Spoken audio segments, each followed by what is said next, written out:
Hello, let's see if we can make this work. Aha.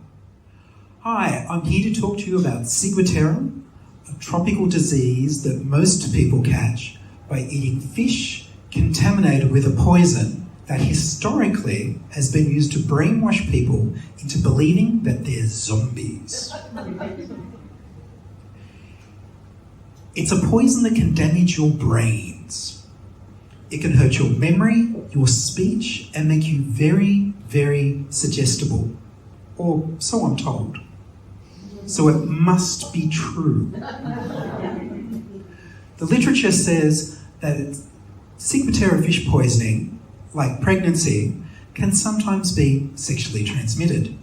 See me after the show. My girlfriend doesn't like that joke. This is the story of how I became zombified. It's a story of horror. It happened to me, it could happen to you. It's not very likely, but it could happen to you. It started when I was a mild-mannered reporter, except for the times when I was a severe-mannered reporter. I produced Diffusion Science Radio, like, subscribe and donate, and I investigated the science of real zombies. It takes two poisons to make a real zombie. It takes a paralysing poison from pufferfish, say that 3 times fast, and Ciguatera fish poison. In Haiti, they're not afraid of zombies, they're afraid of becoming zombies. If you annoy a sorcerer, they'll give you the paralysing poison from pufferfish and you'll look like you're dead. You'll be mourned and buried, and if you're really lucky, dug up and taken to the sorcerer's plantation, where he'll give you Ciguatera fish poison to brainwash you into believing that you're now dead and a zombie slave and have to do whatever he says, whether that's picking the cotton, picking the crops, or picking up the dry cleaning. You're now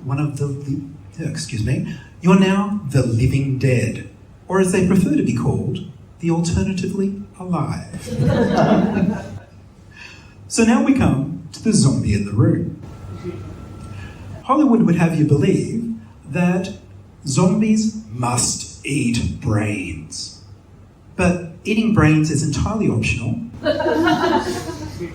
It's not very desirable, and I'm not even tempted. The organism that makes the poison has the danger obviously right there in the name, Gambia discus. It gets around on 2 little tentacles. It sits on algae where it turns sunlight into food and poison. Little fish eat it, bigger fish eat the little fish, it goes up the food chain, and humans eat the biggest fish, and their lives are changed forever. So, where would you go to eat contaminated fish? Well, you could go to tropical Tahiti and eat reef fish contaminated with what the locals call the itching disease. Or you could go to tropical Haiti and annoy a sorcerer by walking really slowly in front of them. I went to Chatswood, where I had a seafood pizza with fish contaminated with Ciguatera. If the moon hit your eye like a big pizza pie, then that is probably a hallucination caused by the fish you just ate. And that is amore.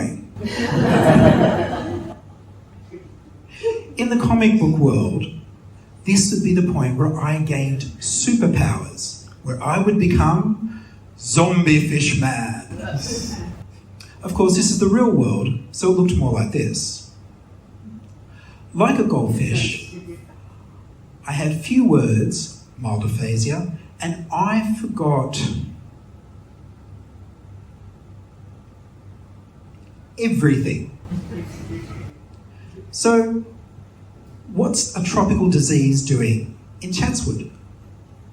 It's all thanks to global warming, the gift that just keeps on giving, where contaminated fish can travel further from the equator into New South Wales, and globalisation, when contaminated fish absolutely, positively must be delivered overnight anywhere in the world with prime delivery. So you may have heard the phrase, there's no such thing as a problem, there's just an opportunity you're looking at the wrong way. Well, I say there's no such thing as a symptom, it's just a superpower you haven't found a use for yet. I lost 20 kilos in 2 weeks. The burn sensors in my skin became sensitive to extreme cold as well as extreme heat. My nerves conducted signals stronger than normal, which led to pain amplification. Ow. And I became more suggestible, which is more useful than you might think. So, imagine you're trying to find something and it's right in front of you, you can't see it, domestic blindness. So, I used my fake psychic powers. I pretended I had fake psychic powers and I scanned the room and I found it. And I found things all the time that way because fake psychic powers work really well when your eyes are open. So, what are the chances that you're going to get Ciguatera fish poisoning? There are 500,000 cases every year in the entire world, so it's not very common. There's no diagnostic test, so it's probably heavily underreported, and the poison is so stable that it's not destroyed even by my cooking.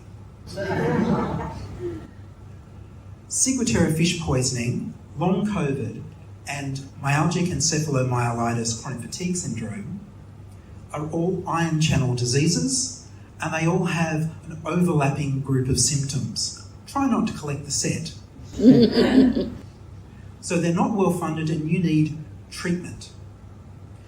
If they diagnose you in the first 3 days, they'll give you intravenous mannitol, which the clinical trials show does absolutely nothing. You can only treat the symptoms unless you can get the traditional remedy. In Tahiti, that's tea from the octopus bush, which is called that because it has 8 legs and lives under the sea. Or so I'm told. The Louis Millard Institute has found that the active ingredient in the tea, rosmarinic acid, kicks the poison out of the cell and allows it to operate normally. I needed a trip to Tahiti. Someone, who shall remain nameless because those are the terms of our divorce, decided that instead I should go to Canada, where it was minus 40 degrees, which, I might remind you, burns my skin. Now, minus 40 degrees is so cold, it's the same temperature in both Fahrenheit and Celsius. Look it up. I got severe bronchitis, which is only a risk to your life if you have asthma. I have asthma. So, with a fever and having trouble breathing, I asked my hosts to take me to the hospital. They told me that in Canada, you can only go to the emergency department if you're fountaining blood. It wouldn't be polite. So instead they gave me their personal Ventolin inhaler. And I took a puff and I heard the ringing of bells. This black fog rolled off my brain and I found that I could reach some words, I could start to think more clearly, and the world came into focus. And so I turned to my Canadian hosts to find that they were calling me a drama queen. And I passed out. The next day, I was prescribed a truckload of antibiotics, cough medicines that are illegal in Australia, and Symbicort, the inhaler that helped me. It helped my memory, it gave me back my words, and it even helped me breathe. I still take it twice a day when I remember. So how do you get these powers? Well, my advice is don't be a superhero. Avoid Spanish mackerel, a whole list of fish that might be contaminated, and in fact, to be safe, any seafood. Don't annoy a sorcerer. avoid Chatswood. And if you can only take one message away from this talk, let that be: don't eat the dish unless you know the name of the fish. It wouldn't be polite. And if you can only take two messages away from this talk, let the other one be: listen to Diffusion Science Radio, like, subscribe, and donate. Thank you.